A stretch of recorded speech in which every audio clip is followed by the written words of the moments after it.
Happy Lord's Day, everyone! Welcome to our online worship celebration. In Ephesians 4 verse 24 says, "You must put on the new personality created in the image of God and manifested in righteous and holy living according to the truth." To all whom God has set free from sin, shout Amen! Amen! That's why on this day, everyone rejoice and praise the living God.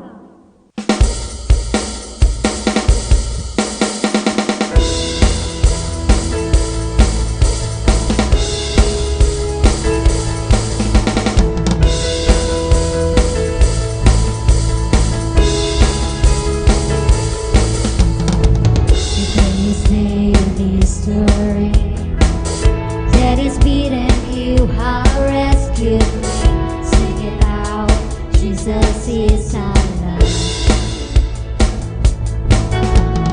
The empty cross, the empty grave, life eternal, you have won the day. Shout it out, Jesus is alive. He is alive.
For the world to live again, hallelujah.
Let's not get tired of declaring good things in our family, to our children, parents, siblings, and even the next generation. We declare more favor and blessings to come into our lives. We will always remember that God is always there for us. Let us continue to worship our God.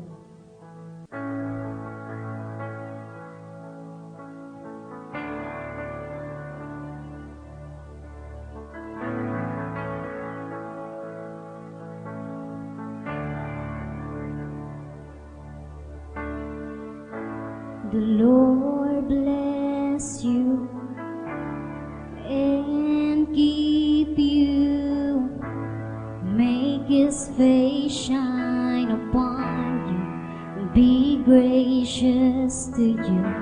The Lord turn His face toward you and give you peace. Amen.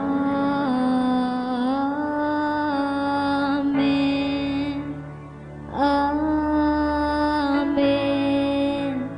Amen.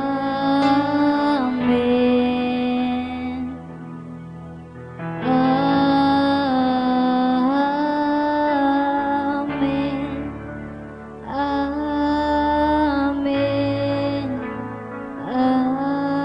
Amen. The Lord bless you and keep you. Make His face shine upon you and be gracious to you. The Lord turn His face toward you and give you peace.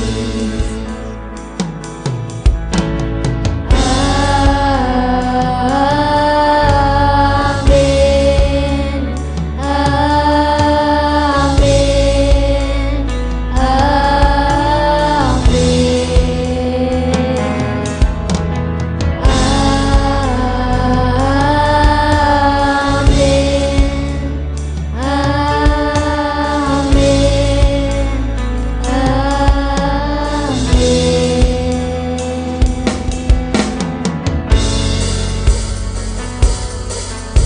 Lord, we declare more favor, more blessing to come.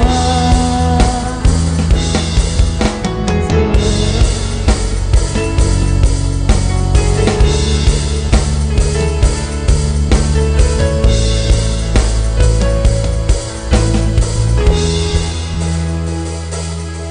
May His favor be upon you and 1,000 generations in your family, in your children, and their children, and their children. May His favor be upon you and 1,000 generations in your family, in your children, and their children, and their children. May His favor be upon you and 1,000 generations in your family, in your children, and their children, and their children. May His favor be upon you and 1,000 generations in your family, in your children, and their children, and their children.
Tayo naman po ay dumako sa communion.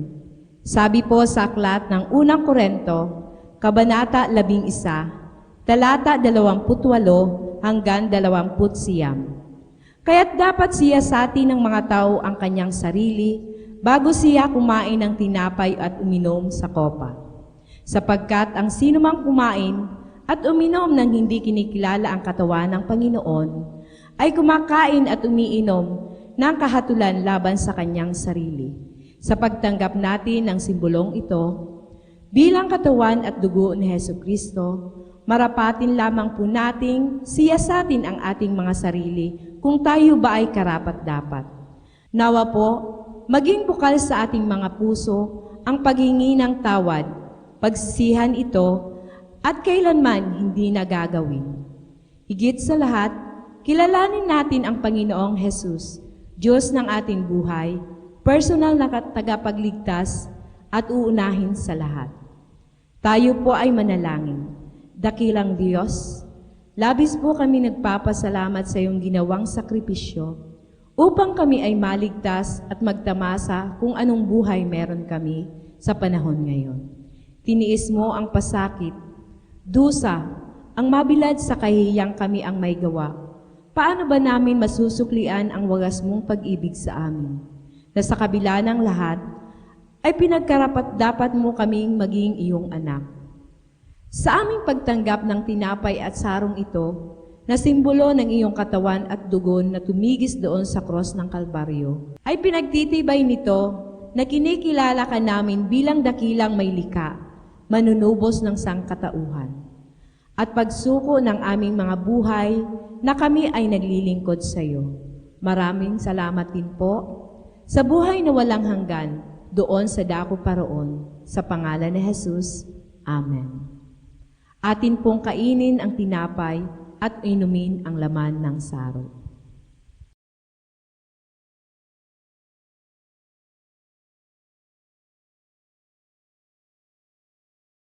Dumako naman po tayo sa ating pagbibigay. Sabi po sa Malakay 3 verse 10, "Bring the whole tithe into the storehouse, that there may be food in my house. Test me in this, says the Lord Almighty, and see if I will not throw open the floodgates of heaven and pour out so much blessing that there will not be room enough to store it." Why give back to God? Giving our tithes and offerings reflects a grateful heart that wants to give back to God a portion of what He has given us. In reality, what is already His. This is our opportunity to show God that He is first in our lives. The Bible says the purpose of tithing is to teach us always to put God first in our lives. According to Deuteronomy 14 verse 23, tithing is a reminder that God is the supplier of everything that we have. It is also God's personal invitation to an outpouring of His blessing in our lives. Kaya lang, marami ang gusto ng pagpapala pero ayaw magbigay. Marami ang gustong makaranas ng himala, ngunit ayaw namang manampalataya. Well, wala pong mangyayari sa atin kapag ganito tayo. Ito po ang katotohanan at ito ang kailangan nating alalahanin na ang pagbibigay ang tanging susi para tayo ay makaranas ng masaganang pagpapala mula sa Diyos. That's how it works. We give and He gives back. We let go of what's in our hands and He lets go of what's in His. Kaya nga, wala kang dapat pang hinayangan kapag nagbigay ka sa Diyos kasi palaging may ibabalik ang Diyos. At palaging mas malaki ang ibinabalik niya sa atin kaysa sa ating ibinibigay. Maaari niyo pong ipadala ang inyong mga tithes and offerings sa mga account numbers na makikita niyo sa inyong screen. God bless.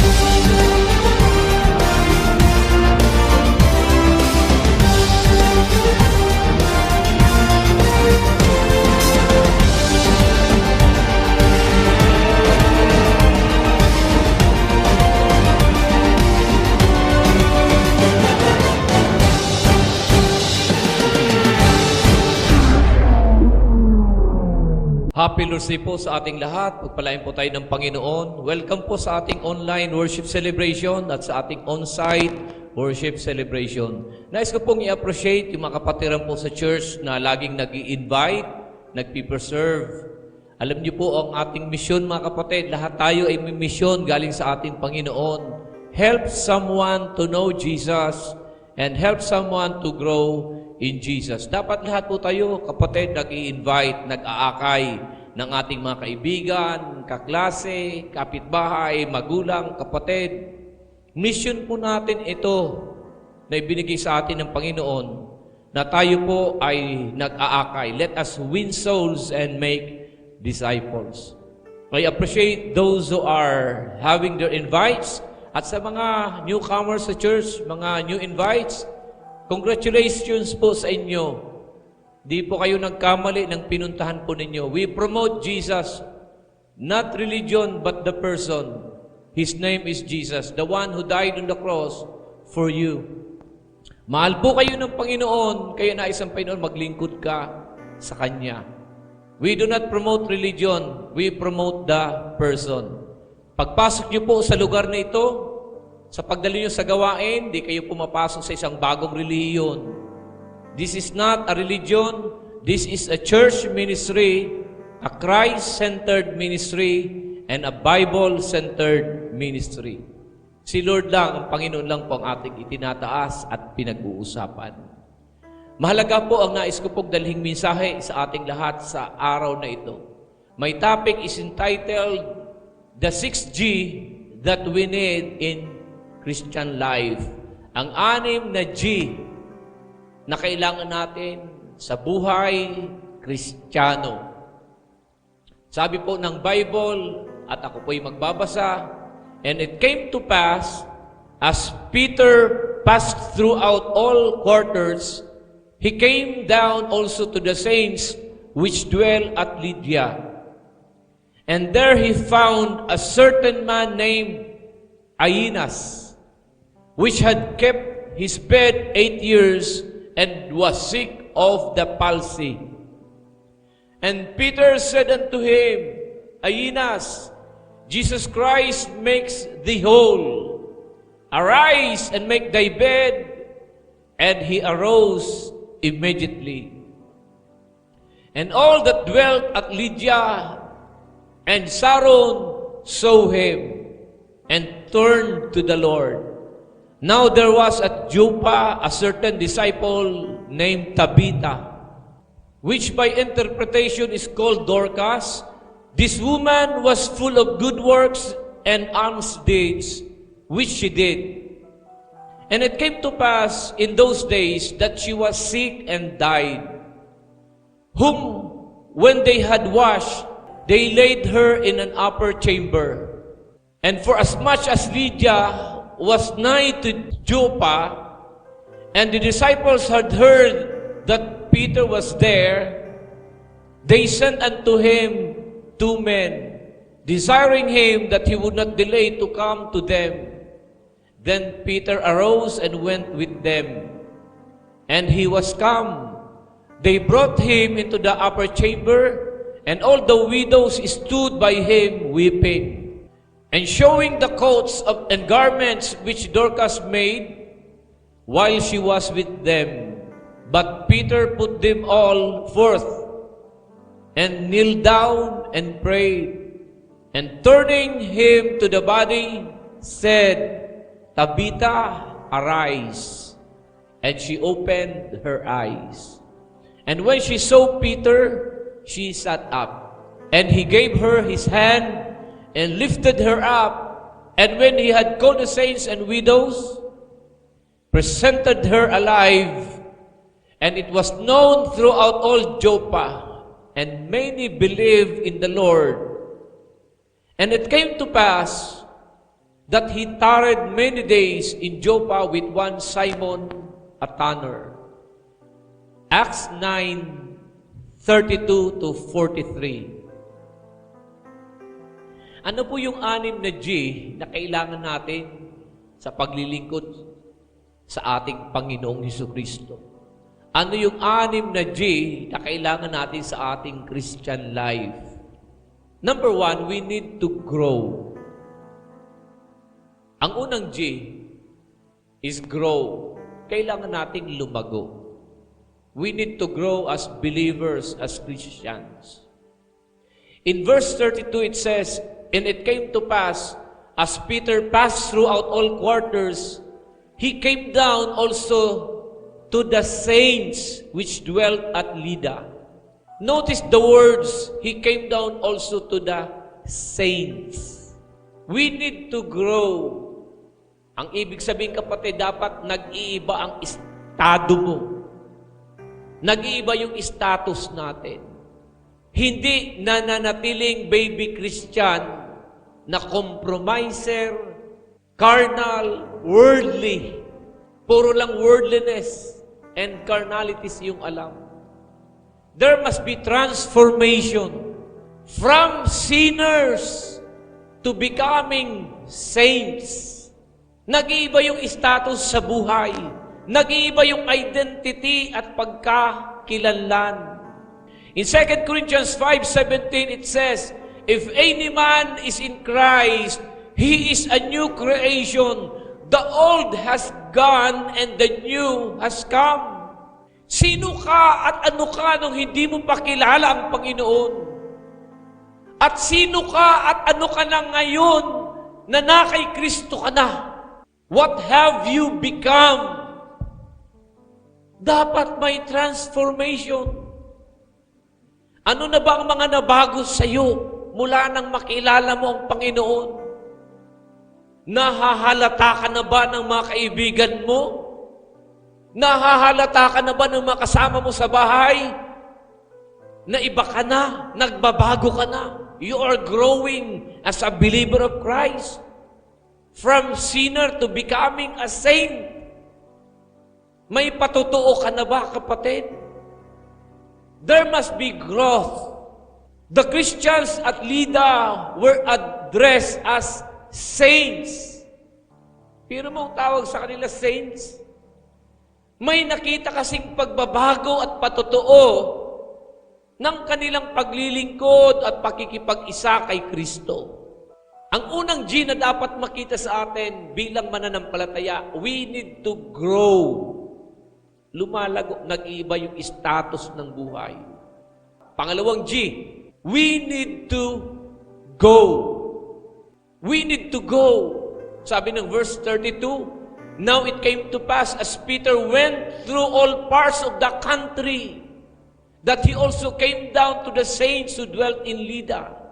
Peter was going for Jesus Christ, and God wants us to go. We cannot follow Jesus' example without going. Pag naglilingkod ka kay Lord, dapat may pinupuntahan ka. May ginagawa ka, kapatid. In Mark 1, Jesus was doing a great work in Capernaum. But in verse 35 to 38, anong sabi? "Now in the morning, having risen a long while before daylight, he went out and departed to a solitary place, and there he prayed.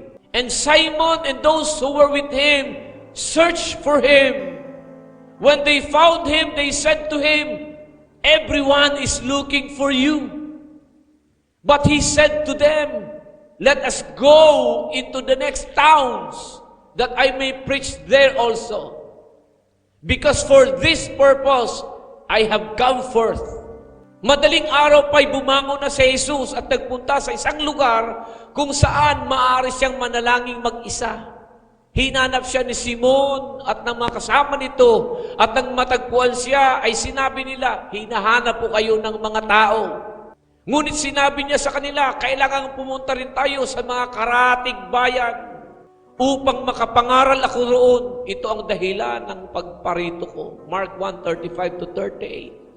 Mga kapatid, we cannot follow Jesus' example without going. And we cannot follow the Lord's teaching without going. Dapat tayo ay may pinupuntahan. Inuutusan tayo ng Panginoon, tayo ay humayo. In Mark 16:15, Jesus told His disciples, "Go into all the world and preach the gospel to every creature." And in John chapter 20, verse 21, Jesus said to them, "Peace be unto you. As my Father has sent me, even so I send you. Mga kapatid, sinusugo tayo ng Panginoon. May pinapupuntahan po sa atin. May mga partikular na tao na dapat ating puntahan. May mga partikular na tao na dapat ating lapitan. Dapat ating abutin. Dapat ating puntahan. We need to go out and reach out to them. Going is not about a place. It is about our passion and purpose. May pinupuntahan ka, may kinikwentuhan ka, may inaabot ka. Alam mo yung purpose mo, alam mo ang mission mo, at meron kang pasyong nararamdaman kung bakit kailangan mong gawin ito. I need to go out. I need to reach out my classmate. Kailangan kong puntahan at imbitahan ang aking kaibigan, ang aking magulang, ang aking kapatid. Kailangan kong puntahan ang aking mga kaklase. Kailangan kong magkwento sa kanila. Kailangan kong magpatotoo ng ginawa ng Diyos sa buhay ko. Kailangan abutin ko sila. We need to go, kapatid. May mission tayo sa buhay nito. Sabi ng Panginoon, as the Father has sent me, so I send you. Kapatid, lahat tayo, may mga pupuntahan ka. May mga pupuntahan ka dapat ng mga kaibigan mo. May mga pupuntahan ka dapat ng mga kaklase mo, kapamilya mo, kaopisina mo, katrabaho mo. There must be going in Christian life. Huwag ka lang upo ng upo dyan. Humayo tayo. Puntahan natin sila. Sabi ng Panginoon, compel the people to come and let my house be full. There must be growing in our personal transformation and there must be going.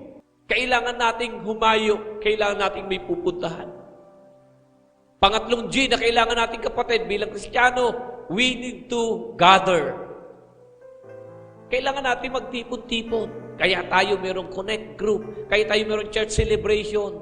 Noong pang-una, they used to gather at the temple courts and in house to house.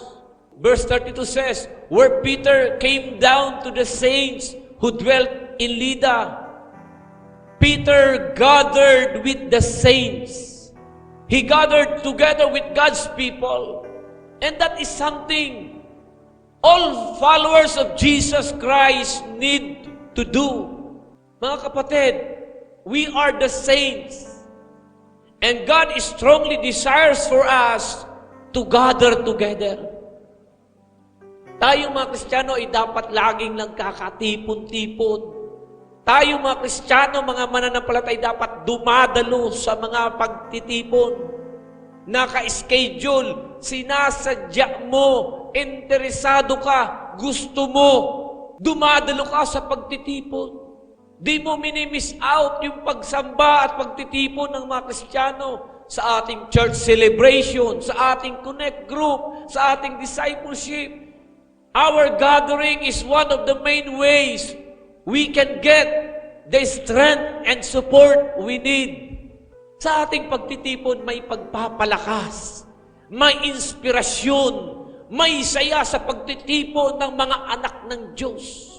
There is spiritual inspiration, spiritual upliftment, spiritual encouragement, spiritual fulfillment. Hebrews chapter 10 verse 25, it says, let us not neglect our meeting together as some people do, but encourage and warn each other, especially now that the day of His coming back again is drawing near. There are many people around us, good people, Christian people, who have made the terrible mistake of dropping out of church. Ito yung malaking pagkakamali ng ibang Kristiyano. Hindi pagbibigay ng pagpapahalaga sa pagdalo sa mga pagtitipon at mga panambahan bilang mga Kristiyano. Malaking pagkakamali ito, kapatid. Inutos mismo ng salita ng Diyos, huwag niyong kaliligtaan ang pagtitipon-tipon. Do not let anything keep you away from the church, from God's church. Because gathering is a necessity in Christian life. Mga kapatid, mahalaga ang ating panambahan at pagtitipon bilang magkakapatid sa Panginoon. Huwag mong i-miss out ang church celebration. Huwag mong i-miss out ang ating simbahay, ang ating connect group. Mahalaga ang pagtitipon. We need to grow, we need to go, we need to gather. Pang-apat na kailangan natin sa ating Christian life, we need to give. Kailangan natin magbigay. Our God is a giver. And He wants us to be givers too. Ang ating Diyos ay generous giver. Nais niya na tayo maging mga generous giver din. Hindi lang pagbibigay ng ating mga ikapot-handog sa ating Panginoong Diyos, kundi pagbibigay sa ating kapwa ng kung ano ang kakayahan at meron tayo. Ginamit ni Apostol Pedro ang gift of healing na meron siya upang pagalingin ang may karamdaman. Naglalakbay noon si Pedro sa mga bayan-bayan upang dalawin ang mga kapatid sa pananampalataya. Sa pagdalaw niya sa mga kapatid sa Lida, natagpuan niya roon ang isang lalaking nangangalang Inias. Ito isang paralitiko at 8 taon nang nakaratay. Sinabi ni Pedro sa kanya, Inias, pinapagaling ka na ni Jesucristo. Tumayo ka't iligpit mo ang iyong higaan. At agad siyang tumayo. Nakita siya ng lahat ng naninirahan sa Lida at Saron. At nanampalataya sila sa Panginoon. Sa Jopa naman ay may isang alagad na babae ang pangalan ay Tabita. Sa wikang Griego, ang kanyang pangalan ay Dorcas, na ang kahulugan ay usa. Ginugugol niya ang kanyang panahon sa paggawa ng kabutihan at pagkakawang gawa. Nang mga araw na yun, nagkasakit siya at namatay. Nilinis ang kanyang bangkay at ibinurol ito sa silid sa itaas. Di kalayo sa Jopa ang Lida, kaya't nang mabalitaan ng mga alagad na nasa Lida si Pedro, isinugo nilang 2 lalaki upang siya'y pakiusapang pumunta agad sa Jopa. Sumama naman sa kanila si Pedro at pagdating doon, dinala siya sa silid sa itaas. Kaagad lumapit sa kanya ang lahat ng mga byuda, umiiyak sila. At ipinapakita ang mga mahahabang panloob na kasuutan at mga damit na ginawa ni Dorcas para sa kanila nung ito'y nabubuhay pa. Pinalabas ni Pedro ang lahat at siya'y lumuhod at nanalangin. Pagkatapos humarap siya sa bangkay at sinabi, Tabita, bumangon ka. Dumilat si Tabita at naupo nang makita nito si Pedro. Hinawakan ni Pedro ang kanyang kamay at tinulungang bumangon. Pagkatapos tinawag niya ang mga mananampalataya at ang mga byuda. At iniharap sa kanila si Dorcas na buhay na. Ang pangyayaring ito'y nabalita sa buong Jopa, kaya't marami ang sumampalataya sa Panginoon. The most wonderful thing that happened in these verses is that people turned to the Lord. Many people believed on the Lord and they were saved forever. God has the same goal for people today, and we can be a part of it. Sabi ng Biblia sa ating nabasa, na balita sa buong Jopa ang ginawa ni Pedro doon kay Tabita. Kaya't marami ang sumampalataya sa Panginoon. Ito yung panglimang napakahalaga sa Christian life.